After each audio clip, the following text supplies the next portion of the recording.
একটা সেদ্ধ আলু আর হাফ বাটি কর্নফ্লাওয়ার মিশিয়ে দারুণ মজাদার একটা স্ন্যাক্স রেসিপি, যেটা চায়ের আড্ডা জমেই যাবে। আর এই স্ন্যাক্স একবার মুখে দিলে বারবারই খেতে ইচ্ছে করবে, প্রত্যেক দিনই বানাতে ইচ্ছে করবে। তো চলো আজকের এখন ভিডিওটা শুরু করি। তো আমি প্রথমেই কিন্তু রেসিপিটা বানানোর জন্য আমি আগে থেকেই আলু সেদ্ধ করে এরকম ছোট ছোট করে কেটে নিয়েছিলাম। এখন কিন্তু আমি হাত দিয়ে এটাকে খুব ভালো করেই মাখিয়ে নিচ্ছি। তোমরা চাইলে কিন্তু গ্রেটারে গ্রেটও করে নিতে পারো। হাতে যেহেতু কাজটা করছি তাই সময় নিয়েই কিন্তু কাজটা করতে হবে। এরপর আমার খুব ভালোভাবে কিন্তু আলুগুলো আমি মাখিয়ে নিয়েছি। এখন আমি এর মধ্যে দিয়ে দিচ্ছি কিছুটা গাজর কুচি, আর দিয়ে দিচ্ছি কাঁচা লঙ্কা কুচি, আর এখানে দিয়ে দিচ্ছি ধনেপাতা কুচি। আমি সবগুলোই 1 চামচ করে দিলাম, আর দিয়ে দিচ্ছি হাফ বাটি কর্নফ্লাওয়ার। তো বন্ধুরা, এখানে তোমরা তোমাদের পছন্দ মতো সবজি এখানে অ্যাড করতে পারো। আমি হাফ বাটি কর্নফ্লাওয়ারের সঙ্গে হাফ বাটি এখানে চালের গুঁড়ো মিক্সড করছি।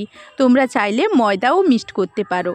আর 4 ভাগের 1 ভাগ আমি সুজি এখানে মিক্সড করছি।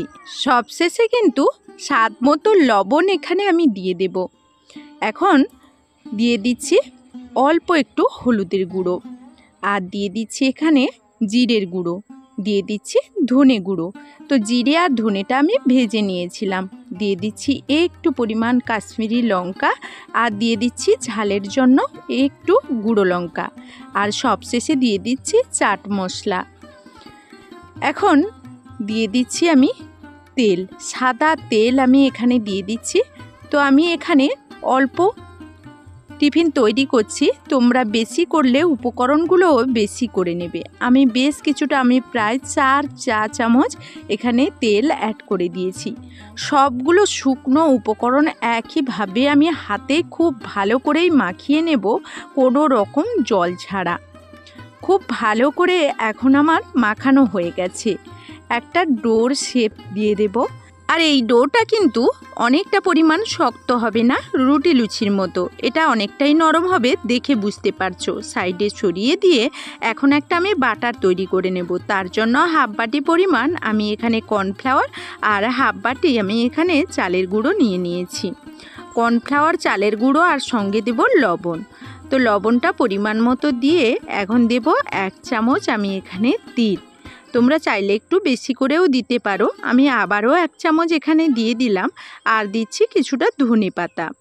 এই সবগুলো শুকনো উপকরণ কিন্তু হাতে ভালো করে মিক্সড করে নেব এই চামচ দিয়ে। এখন আমার খুব ভালো করে মিক্সড করা হয়ে গেছে। আর এখানে আমি বাটারটা তৈরি করার জন্য অল্প অল্প জল দেব। আমি নর্মাল তাপমাত্রার জল এখানে ব্যবহার করছি।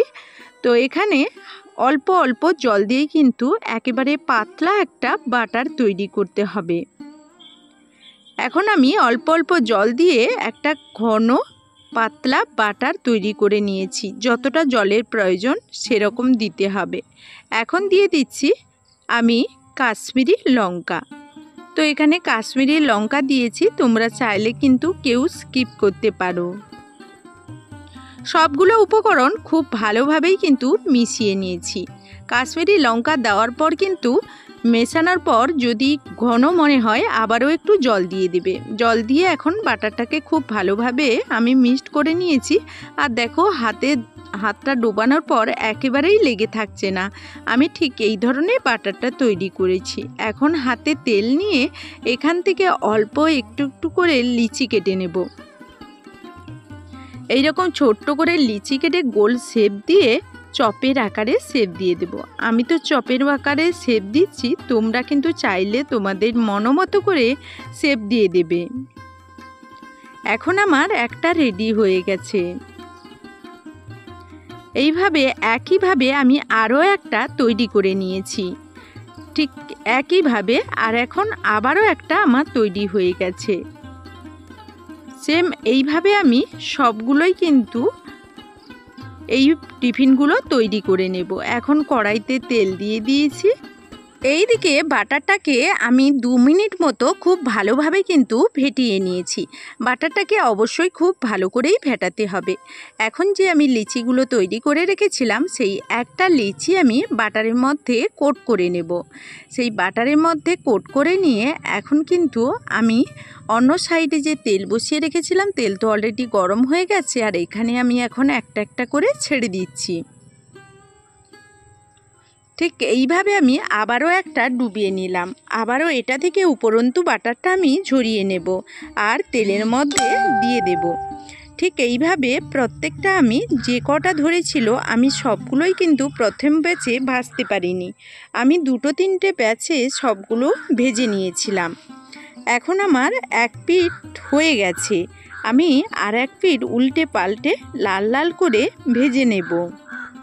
এখন আমি এক পিঠ উল্টে দিয়েছি, আর যেগুলো আমি প্রথম ছেড়েছিলাম সেগুলো আমার হয়ে গেছে, ওইগুলো আমি তুলে নিচ্ছি। আর এত সুন্দর হয়ে বল বল করে ফুলেছে সেটা তোমরা দেখতেই পাচ্ছ।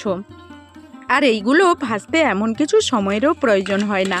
যখন হাতে একেবারেই সময় থাকবে না, চায়ের আড্ডায় এই স্ন্যাক্সটা কিন্তু খুব সহজে বানিয়ে ফেলতে পারবে। ওপর থেকে ভীষণই মুচমুচে একটা টিফিনের এই স্ন্যাক্স রেসিপি তোমরা ট্রাই করতে পারো। একবার যদি ট্রাই করো তাহলে কিন্তু বারবারই তোমরা এই টিফিনটা বানানোর জন্য সময় খুঁজবে।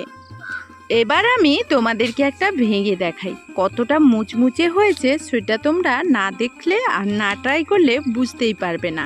ঠিক এইভাবে যদি ট্রাই করো অবশ্যই খুবই এরকম ওপর থেকে মুচমুচে আর ভেতর থেকে নরম, এইগুলো খেতে ভীষণই ভালো লাগবে। এখন আমি একটা কেটেও তোমাদের দেখিয়ে দিচ্ছি। তো বন্ধুরা, আজকের আমার এই ভিডিওটা যদি ফেসবুক পেজ থেকে দেখো তাহলে আমার পুতুল ফ্যামিলির পেজটাকে একটা ফলো করে লাইক কমেন্ট করে আমার পাশে থাকবে। এখনকার মতো তো বিদায় নিতে হবে, ফিরে আসবো নতুন কোনো ভিডিও নিয়ে। ততক্ষণ সবাই সবার পরিবারকে নিয়ে ভালো থাকবে, সুস্থ থাকবে।